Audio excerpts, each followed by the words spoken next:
¿Cómo están? Muy buenas noches, bienvenidos sean todos a esta noche de 9 de noviembre 24.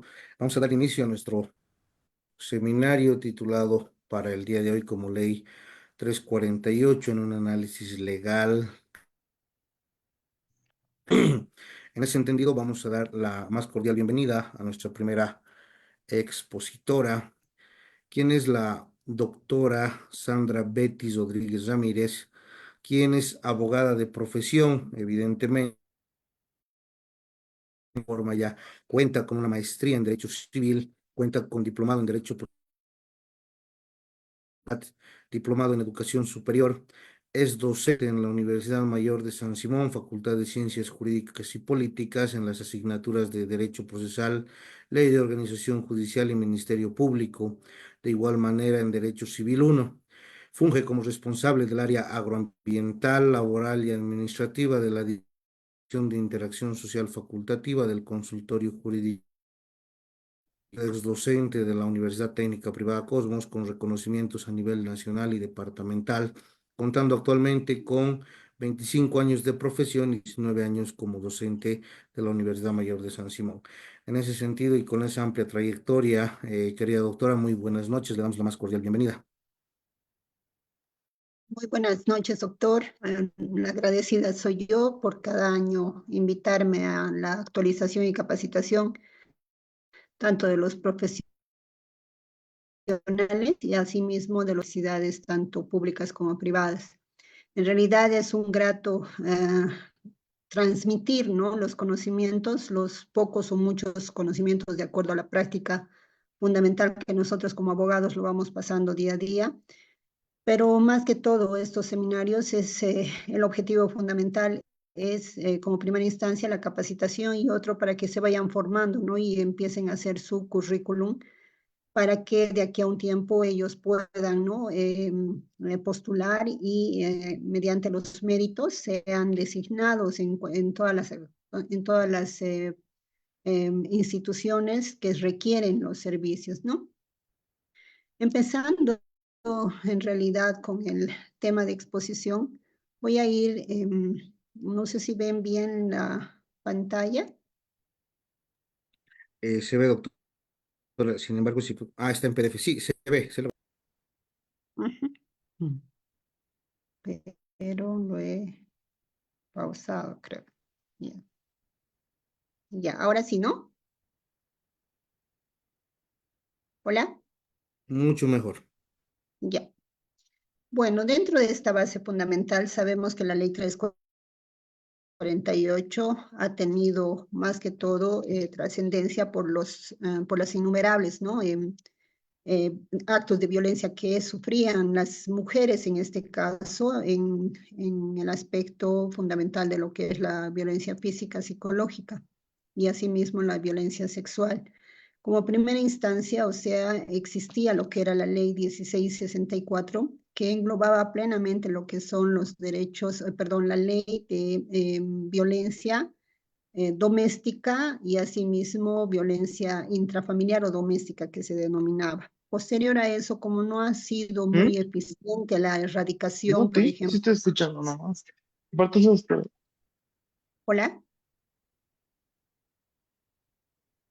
hola, Adelante, adelante, doctorita. Están ay, activando algunos micrófonos. ya. Entonces, como les decía, ¿no? O sea, no ha tenido mucha trascendencia y no han llegado al objetivo fundamental que era la incorporación de la ley 1674 con referencia a la erradicación de la violencia. Entonces, como se ha ido suscitando la mayor parte de lo que es, ha incrementado en mayor proporción lo que era la violencia, se ha creado la ley 348, que es la ley integral para garantizar a las mujeres una vida libre de violencia, ¿no? En ese entendido, o sea, dentro de lo que es el contenido de la ley 348, engloba plenamente la base fundamental de cómo nosotros podemos erradicar la violencia. Por eso esta ley 348 engloba plenamente su objeto fundamental es establecer, ¿no?, mecanismos, medidas y políticas integrales de prevención, además de atención, protección y reparación de los daños ocasionados a las mujeres en situación de violencia, así también como la persecución a la sanción a estos agresores o agresoras con el fin de garantizar a las mujeres una vida digna en el ejercicio pleno de sus derechos para vivir bien. En ese entendido, por ejemplo, el objeto y finalidad, si nosotros bien lo entendemos, es prácticamente lo que englobaba plenamente en la antigüedad, ¿no? La mujer no podía vivir bien en el aspecto de formarse, ¿no? Educarse, formarse, salir a trabajar en una profesión específica, ¿no? Tenía que estar basada y seguimos nosotros con el aspecto fundamental de que existe el machismo dentro de lo que es dentro de lo que es la sociedad y más que todo en los países sudamericanos, ¿no?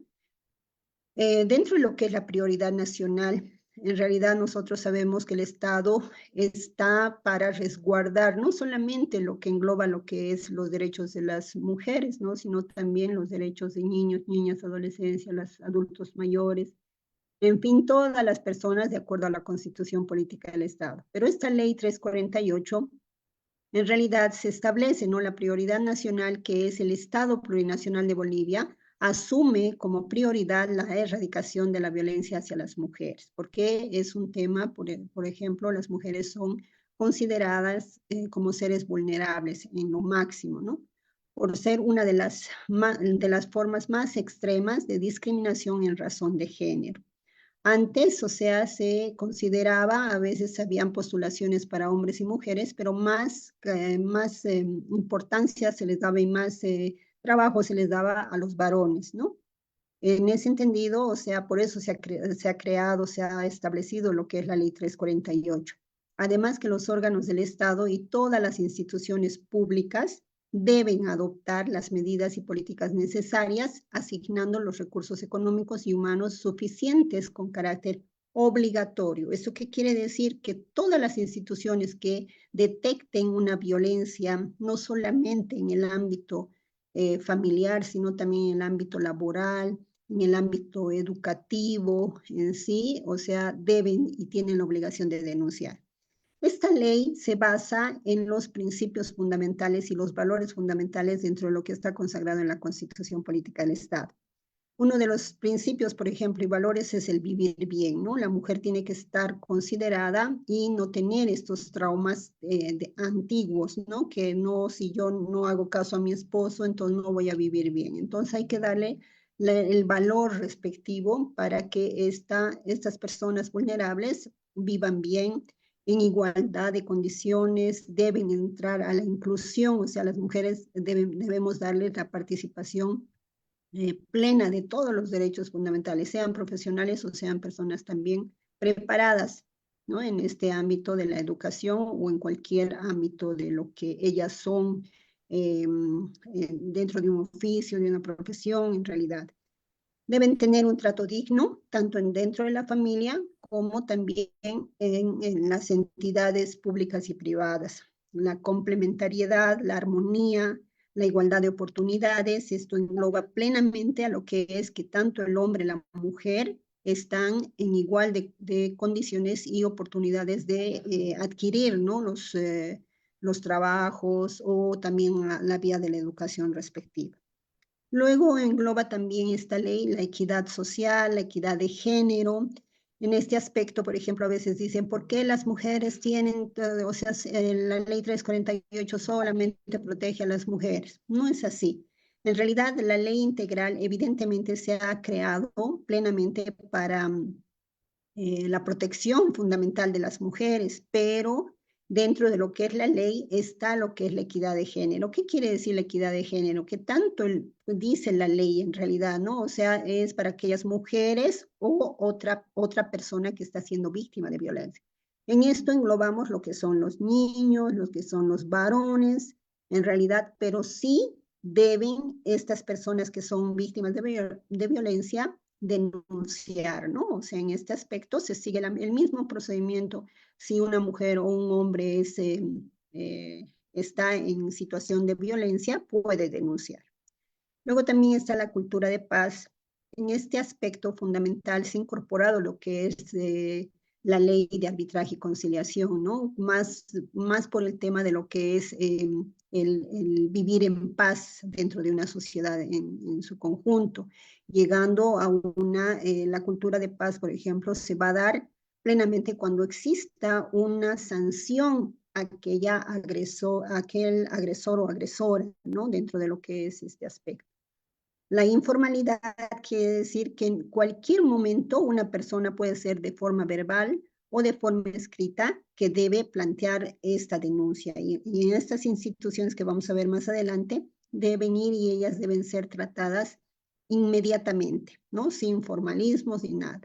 Luego hay que hacer a un lado lo que es la despatriarcalización en este aspecto, o sea que ya no hay, por ejemplo, el hombre tiene toda la palabra y la mujer tiene que obedecer. En ese aspecto también se ha establecido ese principio y valor dentro del aspecto fundamental de la Ley 348. La atención diferenciada y la especialidad. En esta atención diferenciada no quiere decir, por ejemplo, que las mujeres tienen prioridad para todos los aspectos, ¿no?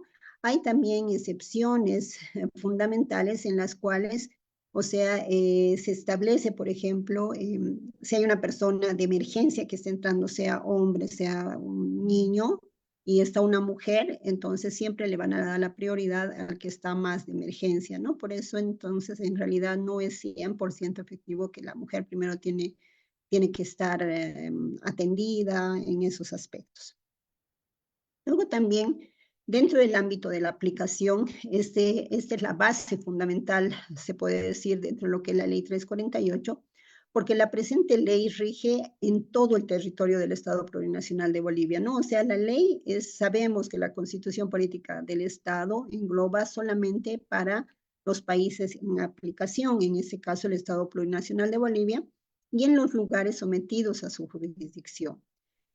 En este aspecto, también las autoridades y servidores públicos de todos los órganos, instituciones públicas, entidades territoriales autónomas y la sociedad civil tienen la obligación de hacerla cumplir, bajo responsabilidad penal, civil y administrativa. O sea que no tiene que existir, por ejemplo, omisión en estos aspectos. O sea, si nosotros tenemos conocimiento plenamente, sea desde nuestros trabajos, desde nuestra educación, verificamos que una persona está siendo víctima de violencia, entonces nosotros tenemos la obligación de denunciar estos hechos. Otra cosa que no reconoce, ¿no? Ningún fuero ni privilegio de ninguna clase. Su aplicación es preferente respecto a cualquier otra norma para los delitos establecidos en la presente ley. Además que las disposiciones de la presente ley serán aplicadas a toda persona que por su situación de vulnerabilidad sufra cualquiera de las formas de violencia que esta ley sanciona, independientemente de su género. O sea, ¿qué quiere decir esto? En realidad, o sea, dentro de su género quiere decir hombre, mujer o cualquier persona que está vulnerada en los derechos. En realidad, la ley 348 también engloba lo que es las definiciones y ampliamente establece qué se entiende por violencia. Porque a veces nosotros violencia, antiguamente ellos creían que era golpearlas, ¿no? Físicamente, eso es la violencia. En realidad, la violencia engloba muchos aspectos fundamentales. Ahora, la ley 348, por ejemplo, engloba más clases de violencia. La ley 1674, que era la ley de violencia intrafamiliar o doméstica, englobaba solamente 4 tipos de violencia, ¿no? O 4 clases de violencia: la violencia física, psicológica, sexual y política. En este aspecto fundamental, dentro de lo que es la ley 348, ya se ha establecido muchas clases de violencia que son víctimas estas personas vulnerables, ¿no? La violencia, en realidad, de acuerdo a la ley 348, constituye cualquier acción u omisión abierta o encubierta que causa la muerte, sufrimiento o daño físico, sexual o psicológico a una mujer u a otra persona, ¿no? Le genere perjuicio en su patrimonio, en su economía, en su fuente laboral o en otro ámbito cualquiera por el solo hecho de ser mujer. Entonces, en este aspecto sabemos que no solamente es los golpes, ¿no? O sea, la violencia física, sino también está la base fundamental de lo que es la violencia psicológica, o en el ámbito también del trabajo, igual pueden surgir, ¿no? Estas agresiones tanto a las mujeres, más a las mujeres en este aspecto, porque se ha corroborado dentro de lo que es en el rango de estadística que se han hecho ámbitos de encuestas respectivas, se ha visto siempre en cualquier institución, tanto públicas como privadas, la persona más vulnerable a sufrir violencia es la mujer en el ámbito de este aspecto. Luego también debemos saber qué entendemos nosotros por situación de violencia. En realidad, la ley 348 establece que la situación de violencia es el conjunto de circunstancias y condiciones de agresión en la que se encuentra una mujer en un momento determinado de su vida. Que puede ser, ya les he dicho, o sea, la situación de violencia no solamente se da en el hogar, sino en cualquier aspecto fundamental. Puede ser, les he dicho, en el trabajo, puede ser en un establecimiento de salud, puede ser en las escuelas, en esos aspectos. Luego también, dentro del aspecto fundamental, dentro de lo que es la ley 348, o sea, exige, ¿no?, el lenguaje no sexista. En este caso es el uso de la palabra y mensajes escritos, visuales, simbólicos y verbales, perdón, no discriminatorios por razón de sexo, ¿no? O sea, en este aspecto también está avalado el lenguaje no sexista en lo que es la ley de discriminación. Luego también tenemos lo que son los presupuestos sensibles al género.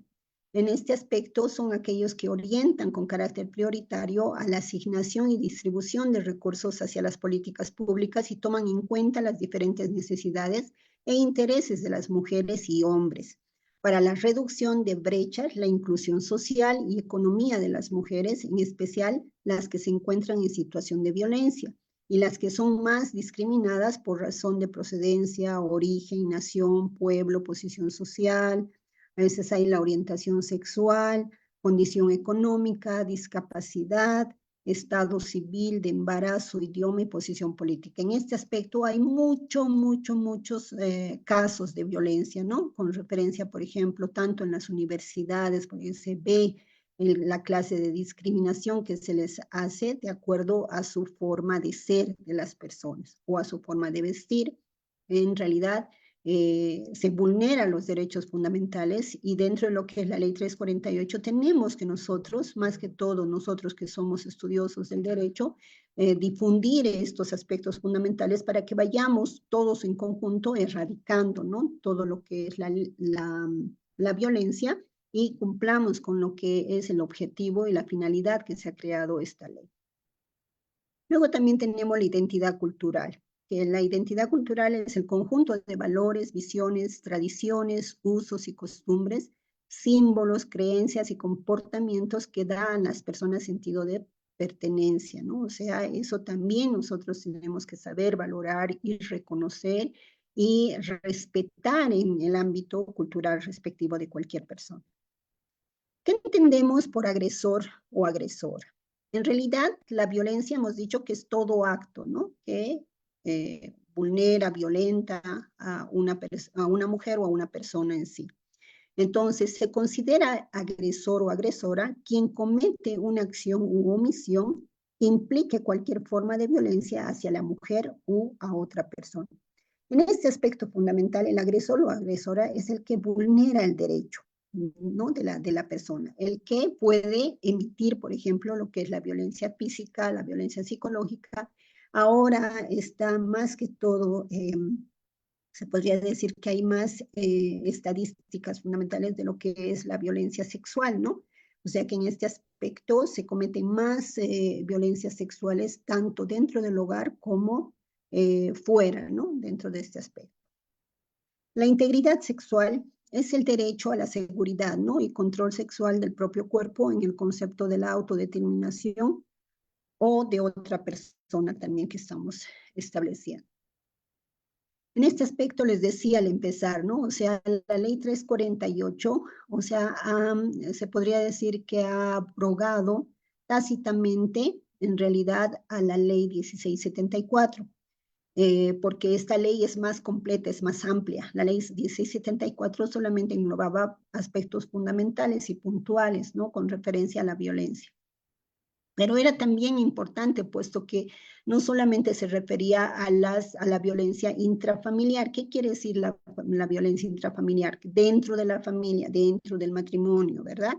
Y la violencia doméstica englobaba desde la conceptualización que eran las personas que han tenido un vínculo pero ya no están. O sea, ¿qué quiere decir eso? Los exconcubinos, los excuñados, los exsuegros.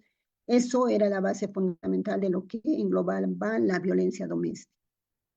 Entonces, en la ley 348, como ustedes se van a dar cuenta, existe varias clases de violencia. La violencia física, la violencia seguida de feminicidio, que es el aspecto más trascendental que últimamente estamos escuchando.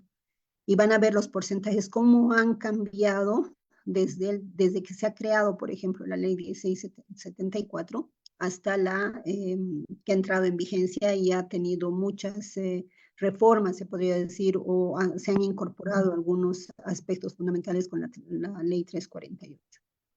Luego tenemos la violencia psicológica, que si bien no es el maltrato físico, sabemos que es la violencia más, se podría decir, más específica para las mujeres que no van a poder salir. Es la violencia más fuerte que puede existir dentro de lo que es un ser humano. La violencia mediática tenemos, la violencia simbólica y o encubierta. La mediática sabemos que en la actualidad, por ejemplo, está vigente, ¿no? Las redes sociales. O sea, a veces por las redes sociales, ya que no pueden, o sea, insultar, violentar a las personas, lo hacen por redes sociales. Y esto también está penado dentro de lo que es la ley 348. También tenemos lo que es la violencia contra la dignidad, la honra y el nombre. Esto ya prácticamente está consagrado en el Código Penal, pero en este aspecto, este tipo de violencia dentro de lo que es la ley 348 engloba prácticamente, o sea, o se individualiza a la mujer, ¿no? La violencia sexual y la violencia contra los derechos reproductivos, ¿no? En este aspecto fundamentalmente de las mujeres. Luego también está lo que es la violencia en los servicios de salud, que es la base fundamental también, la violencia patrimonial y económica, la violencia laboral. En estos aspectos fundamentales, por ejemplo, en las violencias en los servicios de salud, ustedes van a ir verificando que la violencia hacia las mujeres, más que todo en los servicios de salud, es bien, tienen el alto grado de violencia, ¿no? De igual manera dentro del ámbito patrimonial, ¿no? Y también en la violencia económica, con referencia, por ejemplo, podríamos tomar en cuenta aquellos padres o madres que no dan asistencia familiar a sus hijos o por medio del papá o de la mamá, ¿no? No solamente engloba que a la mamá le estamos haciendo violencia económica, sino también a veces hay padres que se quedan con sus hijos bajo la tutela de sus padres o bajo la guarda del padre, varón. Entonces, en ese aspecto, la mujer, como la asistencia es equitativa, ella tendría que pasar la asistencia familiar, ¿no? A no ser que haya la guarda compartida, que eso ya es otro tema respectivo, pero en la guarda compartida ahí ya directamente cada uno se hace cargo, ¿no? En los días que esté bajo su cuidado. En la violencia laboral, sabemos que evidentemente la violencia laboral engloba muchos aspectos fundamentales. Los más vulnerables dentro de la violencia laboral, dentro del ámbito laboral, son las mujeres, ¿no? En este aspecto. Luego también tenemos lo que es la violencia en el sistema educativo plurinacional. A veces, o sea, más prefieren tener, por decir, profesores varones más que mujeres, ¿no?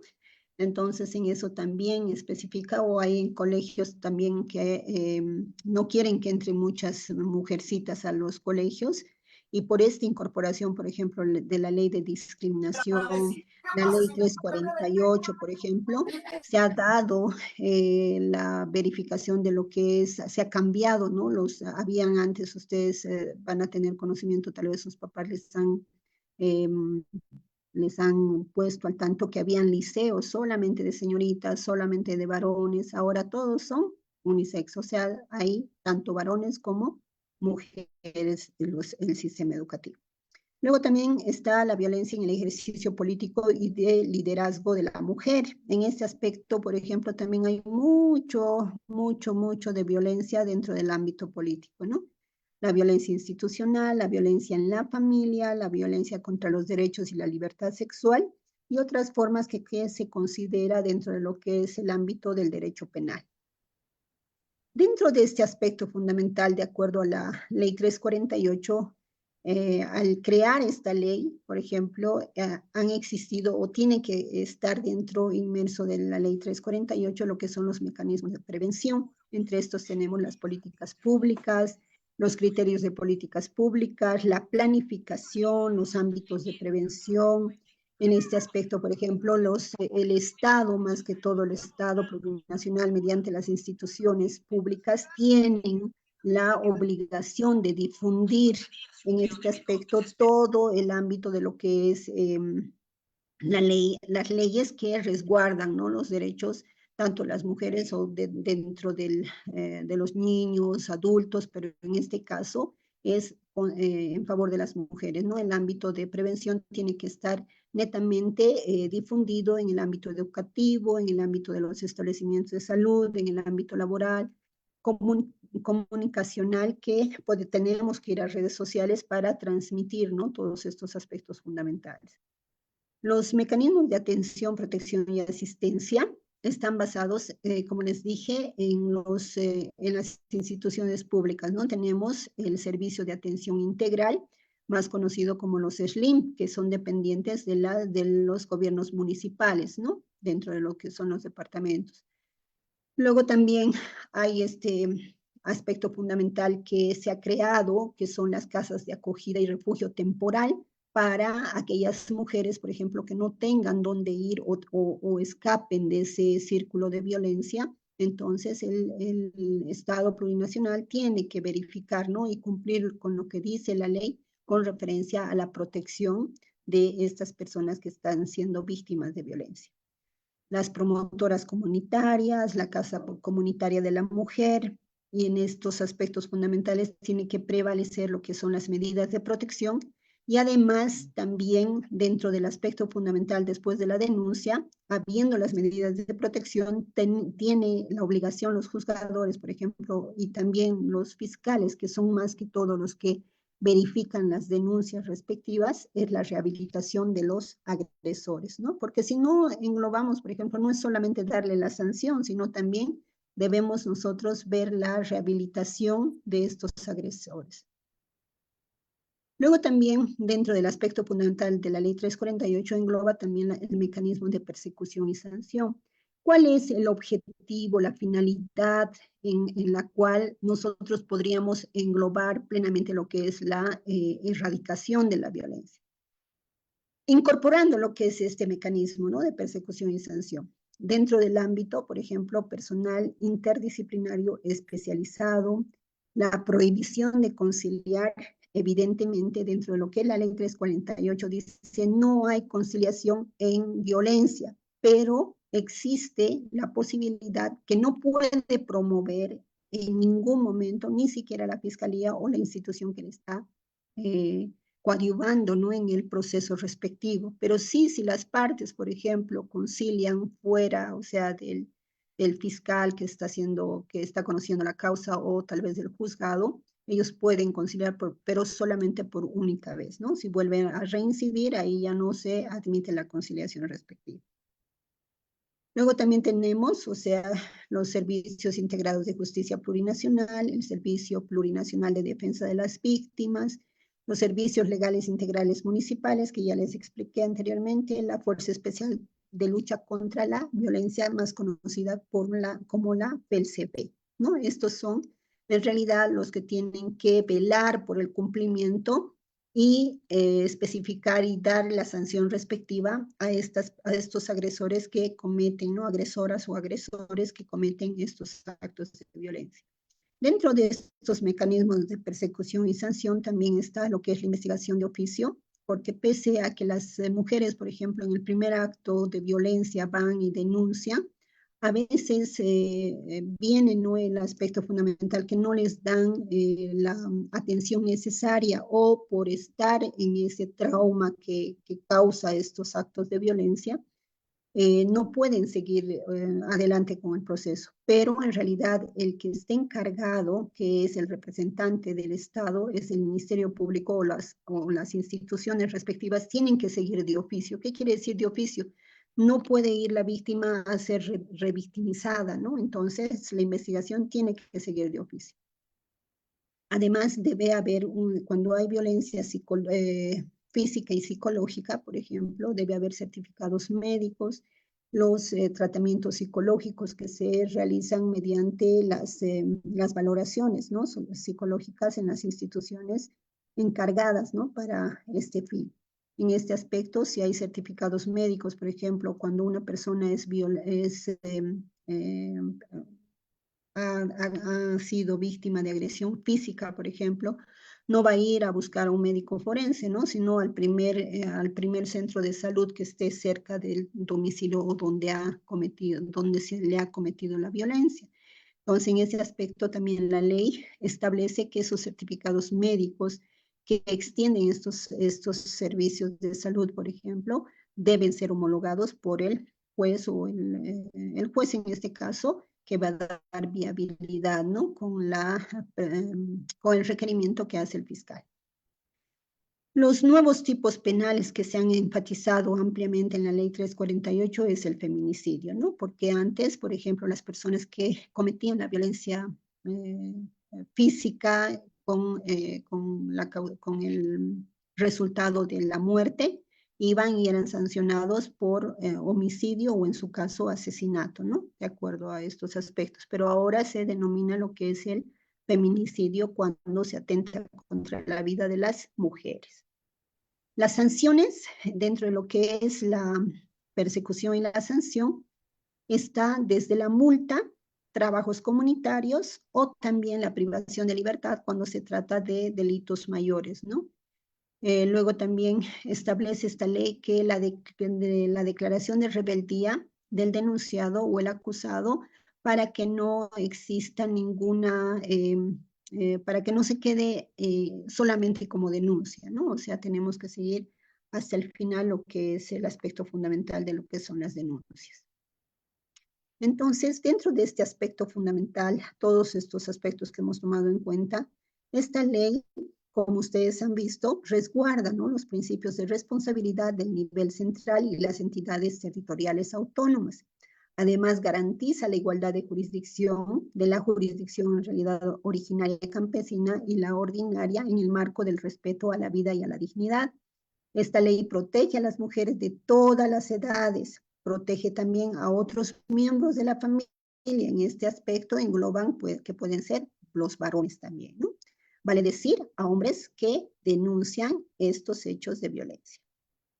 Prevé la sanción de recursos económicos necesarios y suficientes para el desarrollo de las políticas públicas y para incorporar lo que son los mecanismos de prevención.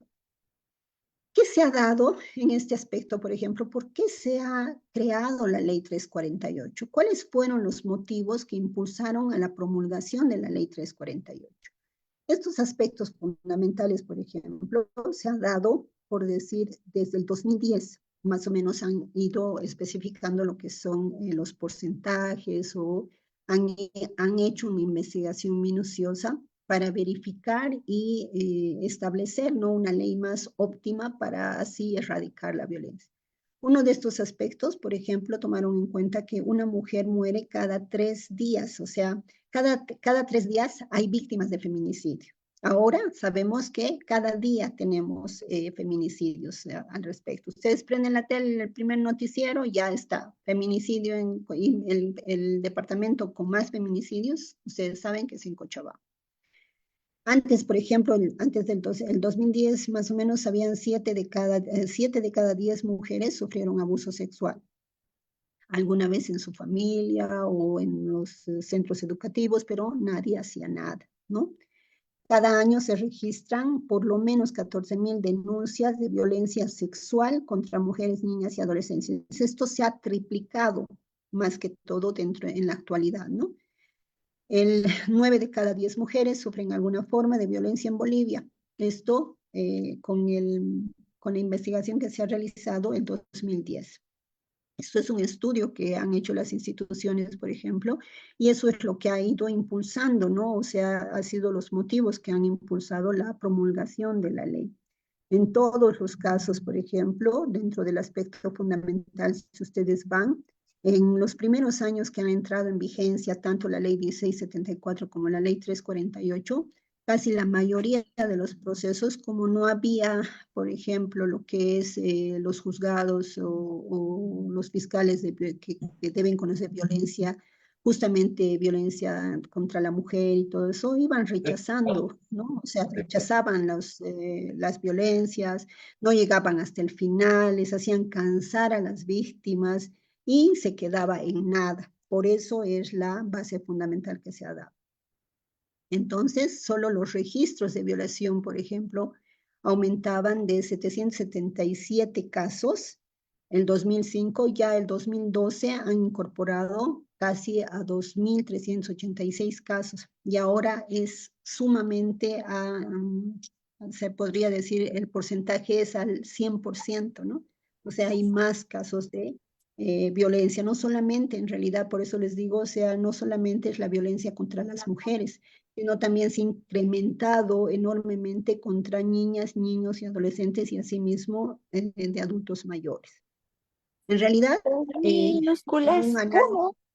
Dos. un análisis que se ha hecho dentro de lo que es a nivel sudamericano, a nivel mundial, perdón, o sea, Bolivia en realidad ocupa el segundo lugar en países con altos índices de violencia sexual, luego de Haití, ¿no? En Haití es el primer país, pero en realidad ha debido cambiar este aspecto fundamental en la actualidad porque estamos viendo que cada día se presentan denuncias, no solamente a mujeres mayores, sino más que todo las que más sufren son las niñas. Y también los niños. Existe mucha vulneración de los derechos también de los niños dentro del aspecto fundamental, dentro del aspecto de la violencia sexual.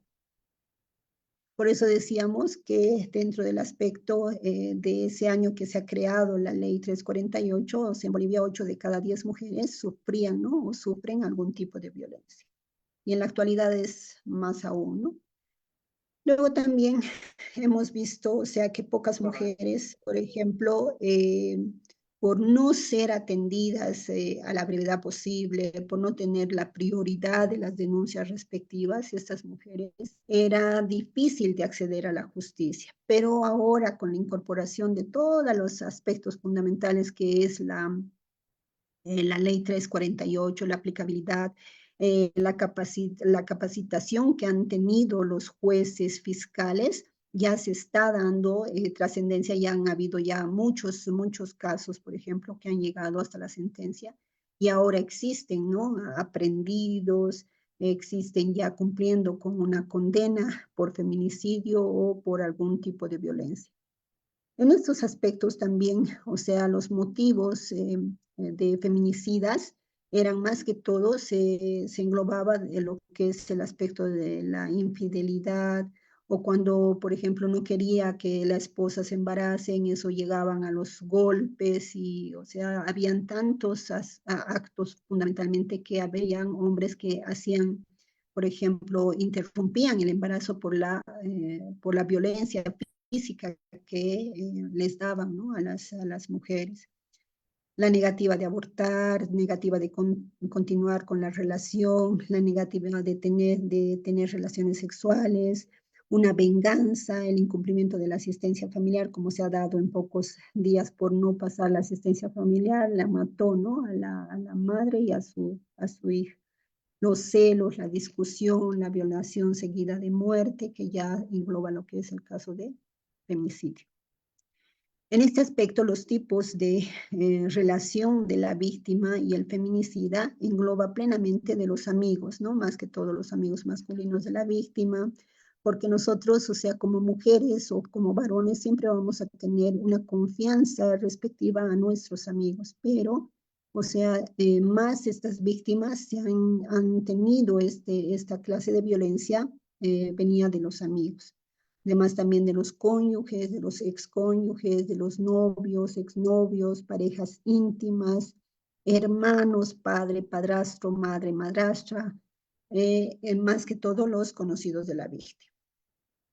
En este aspecto también conocemos, ¿no?, que en la antigüedad habían y hasta ahora también existen las expresiones machistas, ¿no? O sea, a veces cuando se refieren, por decir, cuántos accidentes son producidos por las mujeres, ¿no? Mujer al volante, peligro andante o peligro constante. O sea, la mujer, por ser mujer, tiene que ser abnegada y sumisa al esposo, decían. Esas son expresiones machistas que ya con estos aspectos fundamentales y la coyuntura actual que vivimos, las mujeres ahora hay más porcentaje, el mayor porcentaje de mujeres que son profesionales, ¿no? Pues son profesionales universitarios o también tienen un oficio o actividad técnica, ¿no?, en este aspecto. Estos falsos mitos de las mujeres tenemos que hacer desaparecer, ¿no? O sea, lo hace porque me quiere, yo estoy muy vieja para empezar de nuevo, ¿qué va a decir la gente? Es que con mi trabajo no me alcanza para sustentar la casa, sola no voy a poder, y por ese motivo, o sea, siguen aguantando los casos de violencia. Es que yo no sé trabajar, no tengo profesión.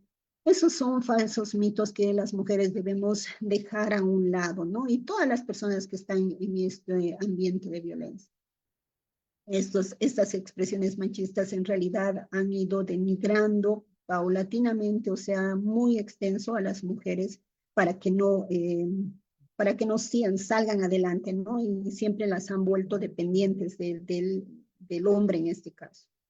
Por ejemplo, una de las expresiones machistas más comunes dicen, ¿no?, cuando una mujer se atreve a cuestionar cuáles funciones, o sea, las funciones que tiene, suele ser tildada por hombres y mujeres, o sea, cuando se defiende, quiere decir, cuando las mujeres salen, por decir, de ese caparazón de que nosotros estamos sumisas, entonces ahí somos tildadas de ¿qué? De amargadas, que es una mentirosa, está loca, envidiosa, las mujeres que defienden a las mujeres que son lesbianas, son revanchistas, está resentida, esas son expresiones machistas que en la actualidad lastimosamente seguimos viviendo. Entonces, por eso se ha creado lo que es la Ley 348.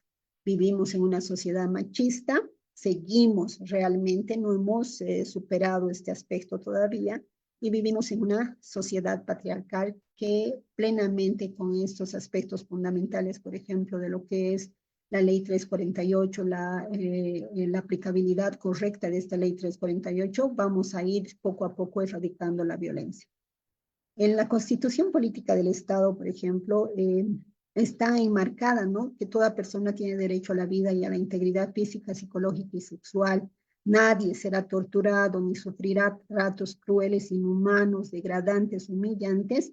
No existe, en realidad sabemos que no existe la pena de muerte, pero en realidad desde la Constitución Política del Estado está consagrando el derecho a la vida y a la integridad de cualquier persona. Todas las personas, en particular las mujeres, tienen derecho a no sufrir violencia física, sexual o psicológica, tanto en la familia como en la sociedad. El Estado, por eso, debe adoptar medidas necesarias para prevenir, eliminar y sancionar la violencia de género y generacional, así como toda acción u omisión que tenga por objeto degradar la condición humana, causar la muerte, el dolor y el sufrimiento físico, sexual o psicológico, tanto en el ámbito público como en el privado. Ninguna persona podrá ser sometida a desaparición, o sea, a los secuestros, forzada por cualquier causa o circunstancia alguna. En realidad, con esto estuviéramos englobando toda la parte fundamental de lo que ojalá que les sirva dentro de este aspecto fundamental, y si ustedes tienen alguna sospecha de que alguna persona está siendo víctima de violencia o una misma persona está siendo víctima de violencia, escucha. Si tú eres víctima de cualquier tipo de violencia, denuncia. Si no te escuchan, hazlo público. ¿Qué quiere decir eso? Ve a las redes sociales, utiliza los medios de comunicación o recurre a nuestras oficinas. El agresor o agresora nunca cambia. Toma en cuenta, no llegues a lo que es el feminicidio. Con esto concluyo mi exposición. Muchas gracias. Muchísimas gracias, doctora, por la exposición.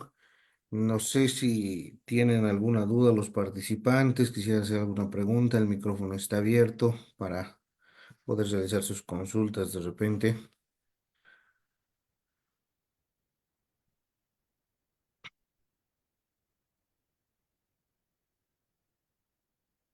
Bueno, Bueno, creo que no tenemos preguntas, doctora. Muchísimas gracias, como siempre, doctora, por su brillante exposición. Quedamos agradecidos y evidentemente vamos a tomar contacto con usted para el correspondiente certificado de reconocimiento. Muchísimas gracias, doctora. a ustedes, muchas gracias a su institución. Bien, Disculpe, doctorita.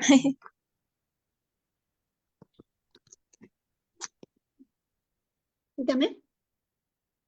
¿Qué se hace en los casos cuando se procede, perdón, envían así denuncias falsas, digamos? Hay casos también de parte de las mujeres, tal vez posiblemente también de hombres, que mandan denuncias falsas simplemente por, no sé, venganza o simplemente para estropear a tal persona, digamos. ¿Qué se hace en esos casos de falsas denuncias?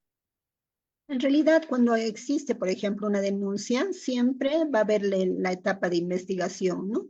En realidad, cuando no hay pruebas suficientes a la agresión que está denunciando una persona, por eso hay la presunción de inocencia. Si no se comprueba, o sea, el acto de violencia, por ejemplo, el fiscal, en su caso, va a rechazar, ¿no? La violencia y la parte, por ejemplo, la víctima en este caso que ha sido denunciado puede también iniciar un proceso por falsa denuncia.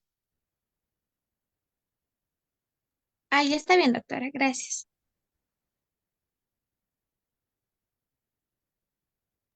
bien, doctora, ahora sí, muchísimas gracias. Bien, Gracias a ustedes. vamos a dar paso entonces al doctor Freddy Rioja, quien es nuestro segundo expositor en este seminario de esta noche.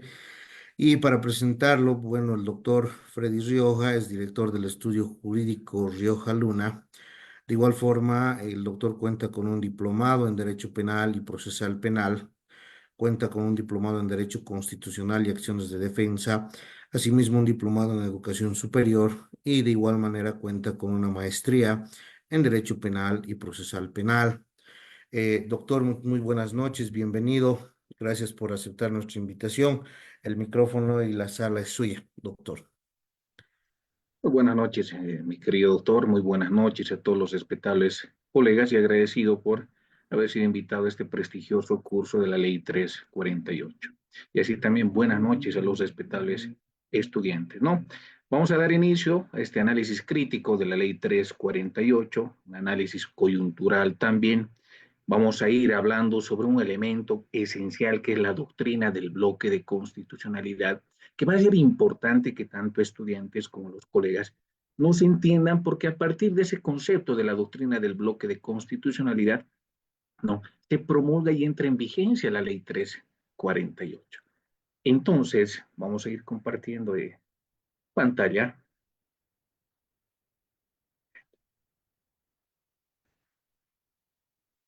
Bueno, les decía que la doctrina del bloque de constitucionalidad, ¿qué es? Les voy a dar un poco de introducción, ¿no? Normalmente hace años en la universidad nos enseñaban que la constitución política del Estado es la norma suprema, que luego vienen los tratados y convenios interamericanos referentes a derechos humanos. Entonces, a partir de la vigencia de la constitución política del Estado del 2009, ¿no? Se ha ido cambiando estos conceptos, ¿no? Ahora nos encontramos en un sistema plural de fuentes de derecho y nos encontramos en un Estado constitucional de derechos.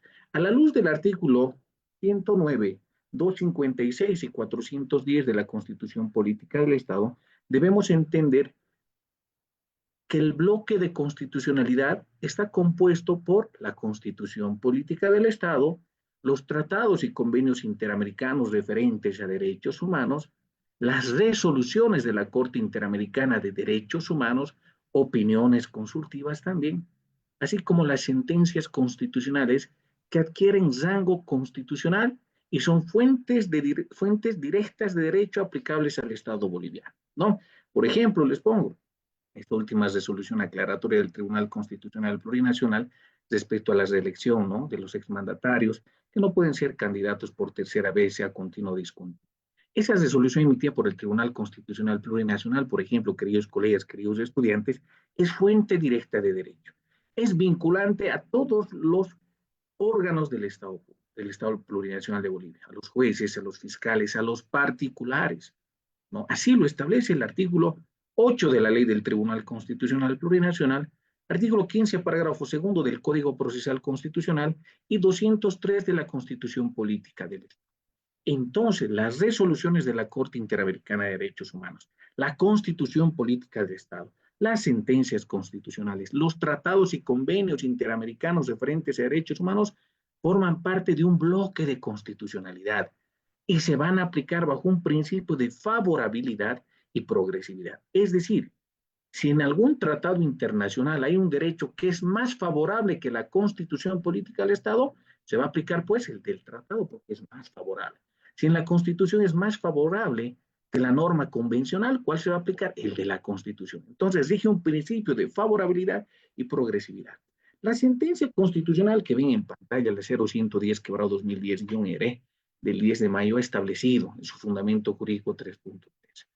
En el marco del panorama descrito, se corrige que inequívocamente las sentencias emanadas por la CIDH, por su naturaleza y efectos, no se encuentran por debajo ni de la Constitución Política del Estado, tampoco de las normas jurídicas infraconstitucionales, sino por el contrario, miren, forma parte del bloque de constitucionalidad.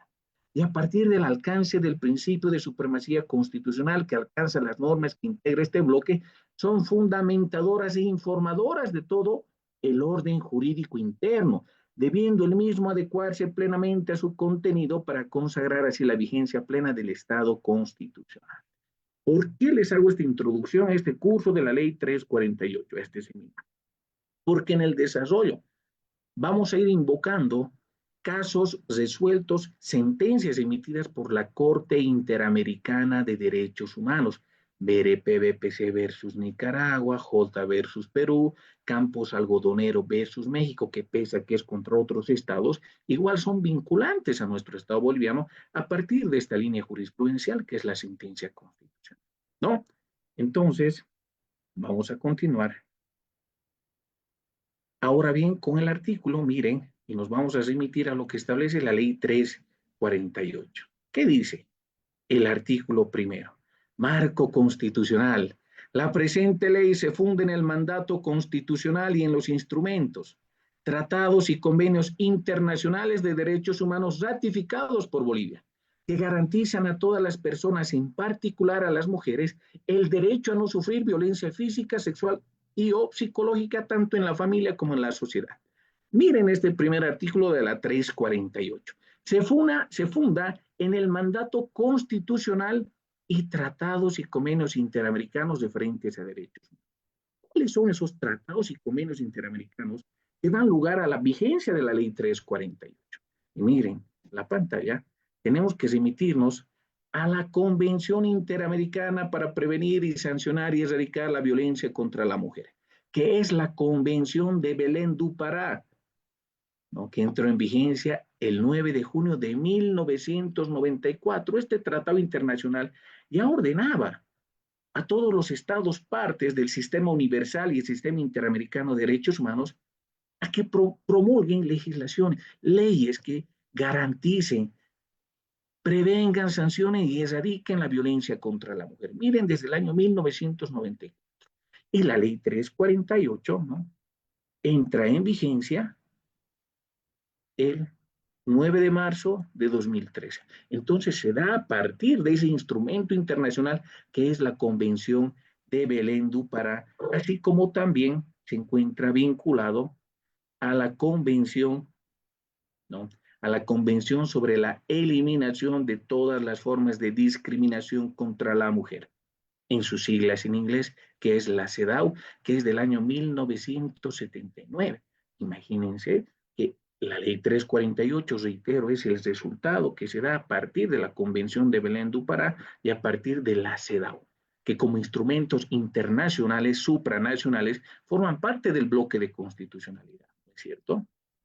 Entonces, los puntos esenciales que vamos a ir tocando cuando se lea mi persona como expositor, no, nos vamos a remitir al artículo 5 de la ley 348.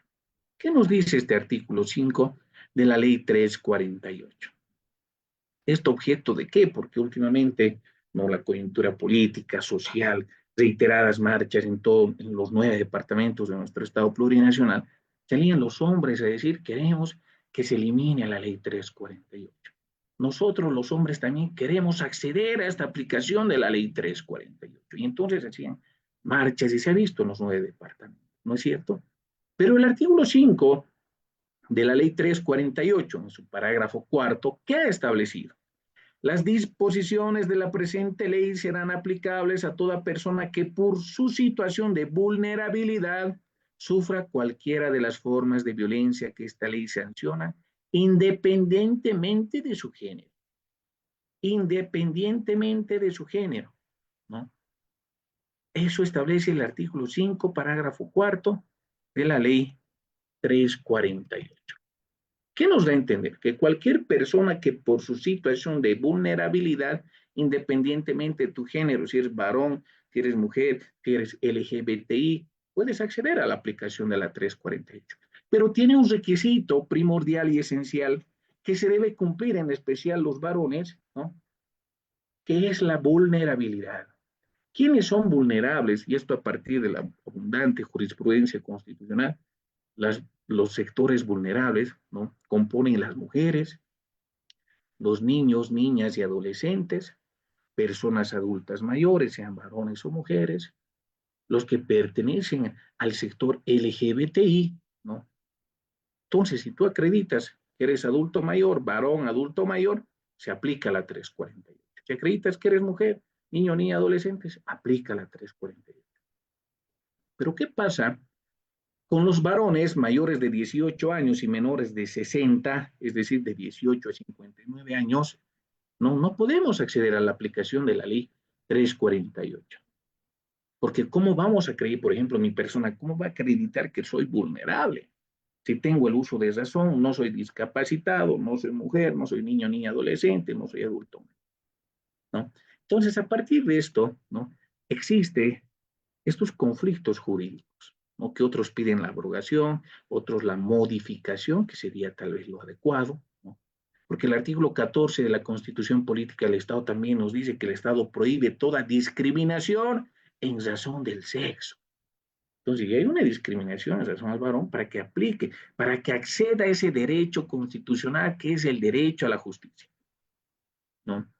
Pero hace no mucho, hace 2 semanas, 3 semanas, se tiene una audiencia de juicio oral de un caso de violación, en la cual hemos logrado absolver a un varón una denuncia falsa, antes de que, bueno, en el receso de deliberación del tribunal, estábamos conversando ahí con los funcionarios, tanto el fiscal como los funcionarios de la Defensoría, ¿no? De la Niñez, y nos decían que ya se están emitiendo protocolos a la Defensoría, al SLIM, que para que un hombre sea atendido y solicite la aplicación de esta 348, se realice valoraciones psicológicas, ¿no? Y eso ya va a ser un gran avance, es decir, cualquier varón que diga, bueno, yo soy casado, mi mujer me dice que yo debería ser el hombre de la casa, que no aporto, que no sé qué, no sé cuánto. Entonces, igual quiero que se aplique esta ley 348.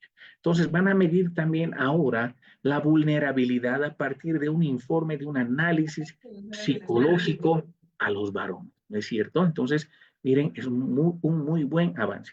Pero, ¿qué nos dice el Tribunal Constitucional Plurinacional? No se olviden que el Tribunal Constitucional Plurinacional es el último garante de derechos y garantías constitucionales y convencionales de nuestro Estado plurinacional de Bolivia. Y las resoluciones que lo emitan tienen carácter vinculante y de cumplimiento obligatorio. No se olviden, artículo 8 de la ley del Tribunal Constitucional, 15, parágrafo segundo del Código Procesal Constitucional, vinculado al artículo 203 de la Constitución Política. Esta sentencia constitucional que ven en pantallas, la 346, quebrado 2018-S2 del 18 de julio de 2018, ha establecido. Sin embargo, debe aclararse que los casos de violencia contra la mujer son mayores, pues como se tiene señalado, fue histórica y culturalmente discriminada. De ahí la preeminencia de su protección, de donde se concluye que en los casos en los que los varones aleguen violencia en razón de género, deberá demostrarse su situación de vulnerabilidad a consecuencia de las agresiones y violencia ejercida en su contra a producto de los estereotipos y roles de género. Por ser hombre, me ha ocurrido esto, ¿no? Que los sitúan en una desventaja y subordinación en su entorno. Para ello será conveniente efectuar el análisis de cada problema jurídico en su contexto y motivaciones propias, que serán diferentes en cada caso, debiendo demostrarse de manera objetiva dicha situación de vulnerabilidad. Pues si esta no se presenta, corresponderá que el caso sea resuelto a partir de las normas penales y procesales. Es decir, si mi esposa me agrede, me causa 3, 5 días de incapacidad médico-legal, pero no acredito yo una situación de vulnerabilidad, no me van a perseguir penalmente por el tipo penal de violencia familiar o doméstica, sino va a haber una persecución penal a partir del tipo penal de lesiones graves o leves. ¿Cuál es la diferencia? El quantum de la pena, la sanción, etcétera, ¿no? Bueno, ahora bien, la carga de la prueba en la ley 348. La carga de la prueba en la ley 348, ¿no? ¿A quién corresponde? En el proceso ordinario común, la carga de la prueba conforme establece el artículo 6 del Código de Procedimiento Penal corresponde a la parte acusadora. En cambio, en la ley 348, ¿a quién corresponde esta carga de la prueba? La carga de la prueba en delitos de violencia no corresponde a la víctima, sino corresponde al Ministerio Público. Así lo ha establecido esta sentencia constitucional que ven en pantalla. La 0017, quebrado 2019-S2, en su fundamento jurídico 3.1.3. Que dice, en el marco de los estándares internacionales e internos de protección a las mujeres víctimas de violencia, el Estado tiene la obligación de actuar con la debida diligencia para prevenir, investigar y sancionar la violencia contra la mujer. ¿El Estado a través de quién? ¿O a través de qué institución? Del Ministerio Público. Artículo 225 de la Constitución Política del Estado. Y si revisamos la Convención de Belén do Pará, si nos vamos al artículo 7, ¿qué nos dice? Los estados partes condenan todas las formas de violencia contra la mujer y convienen en adoptar todos los medios apropiados y sin dilaciones políticas orientadas a prevenir, sancionar, erradicar dicha violencia. ¿No? Inciso B. Miren la relación con la Convención de Belén do Pará. Actuar con la debida diligencia para prevenir, investigar y sancionar la violencia contra la mujer. Entonces, se evidencia esa relación de la ley 348 con la jurisprudencia constitucional, con los estándares convencionales vinculados a la Convención de Belén do Pará, ¿no es cierto? Ahora bien, va a ser muy importante hablar que dentro de un proceso penal, cuando una mujer, niño, niña, adolescente, un sector vulnerable, sean LGBTI, denuncien al Ministerio Público, la primera acción que realiza el Ministerio Público es el inicio de investigación, informan al juez el inicio de investigación. Y de manera inmediata emiten medidas de protección para prevenir que se sigan suscitando nuevos hechos de violencia, medidas de protección. Y estas medidas de protección se encuentran descritas en el artículo 32 de la ley 348. Y es muy importante revisar estas medidas de protección, porque ¿qué pasa? Y les pongo en contexto, que un varón agrede a una mujer, usa violencia física, psicológica, ¿no? tanto a la mujer como a los niños, las bota del domicilio, las desaloja del domicilio. ¿Qué hace la mujer? Va, denuncia, formaliza una denuncia con su abogado, y su abogado, ¿qué tiene que pedir? Pues una medida de protección. ¿Cuál va a ser? La restitución a la mujer al domicilio del cual fue desalojada con violencia. Entonces el Ministerio Público le va a decir, tu mujer vuelves a la casa con tus niños, con tus hijos, y tú, varón agresor, te sales del hogar. No va a importar el derecho propietario, imagínense, ¿no? Pero si es el contexto, como yo les estoy comentando, pues uno dice, está bien, ¿no? Corresponde a esa finalidad de la ley, de esta medida de protección vinculada a la ley 348. Pero hay otros contextos donde utilizan la ley 348 como medio de extorsión. Ya la mujer va, se inventa y dice, mi marido me ha agredido, me violaba, me hacía esto, temo por mi vida.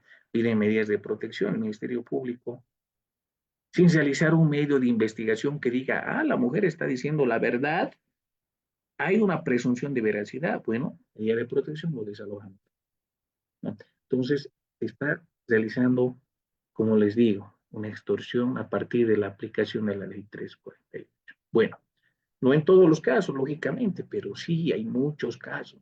No solo entre parejas, sino hay también por motivos de herencia entre hermanos, de hijos a padres, viceversa, ¿no? Sobre temas de guarda, sobre temas de división y partición a partir de un proceso de divorcio de la ley 603. Entonces, como le digo, hay muchos casos en la cual están extorsionando a partir de la ley 348.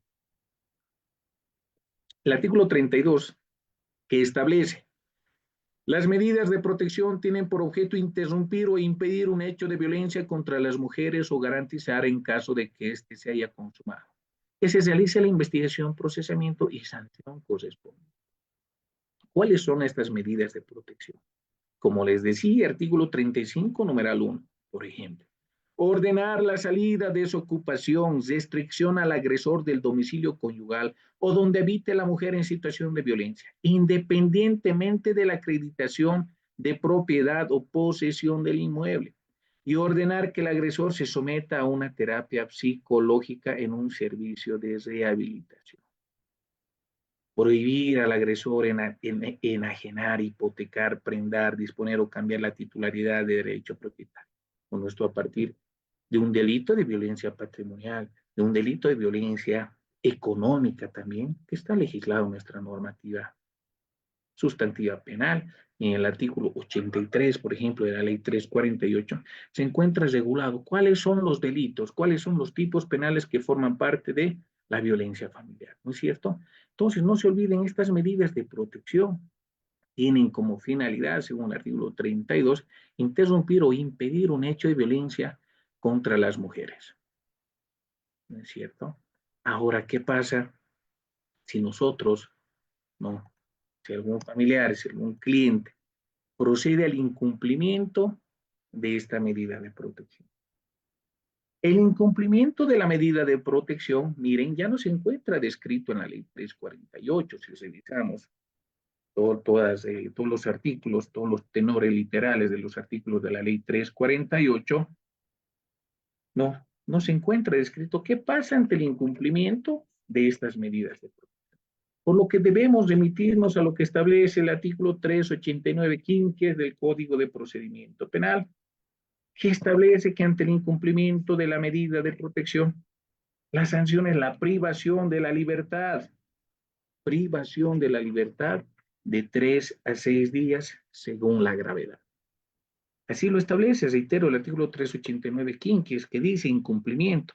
En caso de incumplimiento de las medidas de protección especial impuestas por la o el juez a efecto de ser efectivo el resguardo de los derechos de la vida, integridad física o psicológica de las víctimas, de oficio o a solicitud del fiscal, la víctima, representante legal, querellante o la instancia de defensa de los derechos de la niñez y adolescencia o de las mujeres, en audiencia la autoridad jurisdiccional dispondrá detención preventiva del infractor de un mínimo de 3 o un máximo de 6 días según la ley.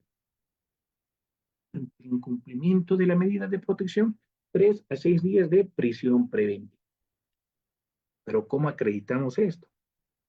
¿No? Hay unas medidas de protección, esas medidas de protección se tienen que poner en conocimiento del imputado para que adquiera esa validez legal. Y si en una de esas medidas de protección dice prohibido acercarse, concurrir al lugar de estudios, domicilio de la víctima, etcétera, ¿no? Y el imputado, incumpliendo estas medidas de protección, le realiza un amedrentamiento, va al lugar de estudios, la vuelve a amenazar, etcétera. Entonces la víctima puede ampliar su declaración informativa ante el investigador. El investigador emite un informe y a partir de ese informe, ¿no? La víctima puede solicitar ante el juez la solicitud de audiencia de incumplimiento de medida de protección, solicitando su privación de libertad de 3 a 6 días. Ese es el procedimiento.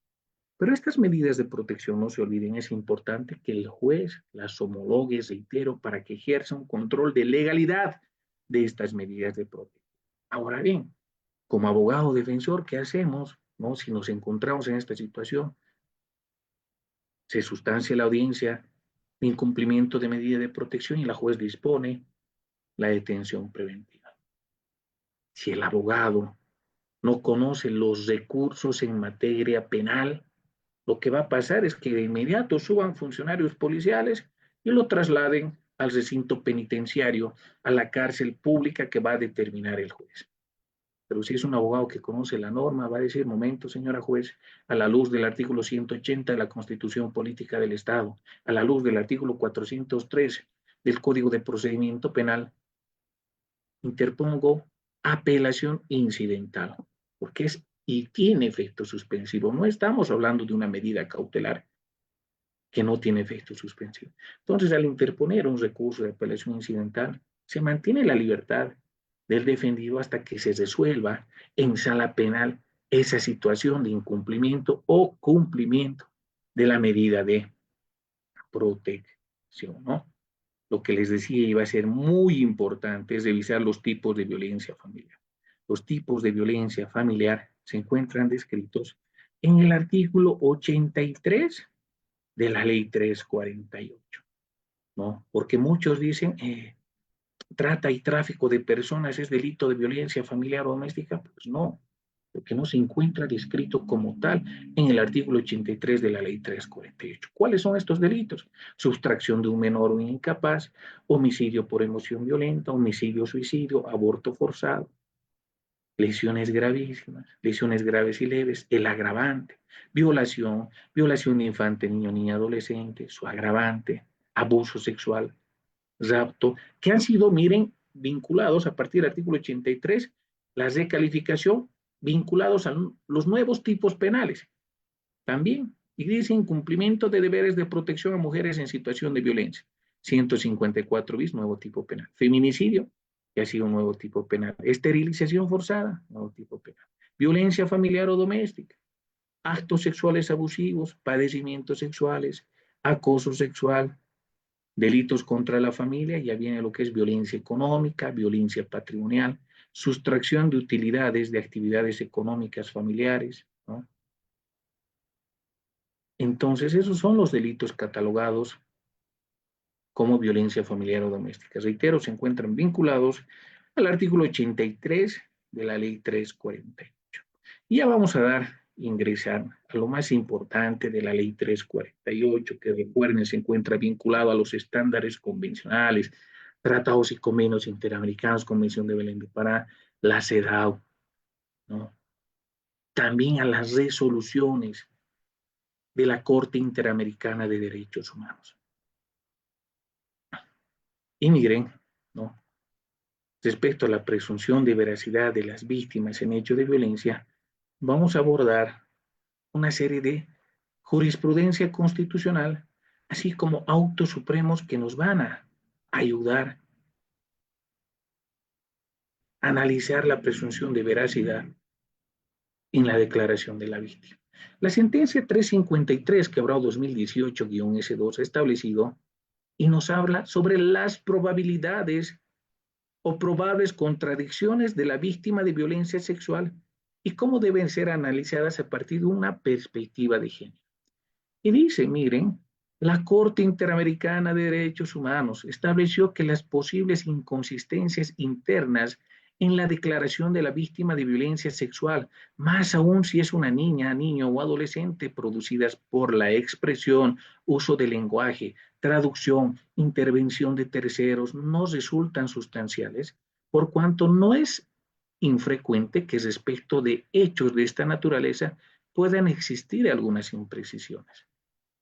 Así los desacuerdos intrasujetos, es decir, las contradicciones de la persona víctima de violencia sexual, no pueden reducirse a la conclusión de que la víctima hubiera mentido, sino que deben ser valoradas conforme a la naturaleza del hecho. Si existe inconsistencia o ausencia de algún dato, esta jurisprudencia nos dice que no pueden ser valoradas y decir está mintiendo, porque no nos da más detalles. Así lo establece esta sentencia. Por eso, al inicio de este curso, hemos abordado y hemos indicado cuál es la importancia de la jurisprudencia constitucional, de los casos de la Corte Interamericana de Derechos Humanos. El caso J versus Perú, párrafo 329, que ha establecido. Adicionalmente, es necesario señalar que la ausencia de señales físicas no implica que no se han producido maltratos, ya que es frecuente que estos actos de violencia contra las personas no dejen marcas ni cicatrices permanentes. Lo mismo es cierto para los casos de violencia y violación sexual, en los cuales no necesariamente se verá reflejada la ocurrencia de los mismos en un examen médico, ya que no todos los casos de violencia y o violación sexual ocasionan lesiones físicas o enfermedades verificables a través de un examen, lo que conocemos como el himen elástico, ¿no? Muchas mujeres víctimas de violación van, denuncian a las 3 semanas, hacen una verificación, una valoración médico-forense y resulta que tiene un himen elástico, no se puede determinar una lesión en ese himen dilatable extensivo. Y nos dice que la ausencia de evidencia médica no es un parámetro para determinar la no existencia de ese hecho delictivo. ¿Qué valor probatorio tiene la declaración de la víctima en delitos de violencia sexual? Caso Fernández Ortega versus México, párrafo 100, ha establecido a la Corte les resulta evidente que la violación sexual es un tipo particular de agresión que en general se caracteriza por producirse en ausencia de otras personas más allá de la víctima y el agresor o los agresores. Dada la naturaleza de esta forma de violencia, no se puede esperar la existencia de pruebas gráficas o documentales y por ello la declaración de la víctima constituye una prueba fundamental sobre el hecho.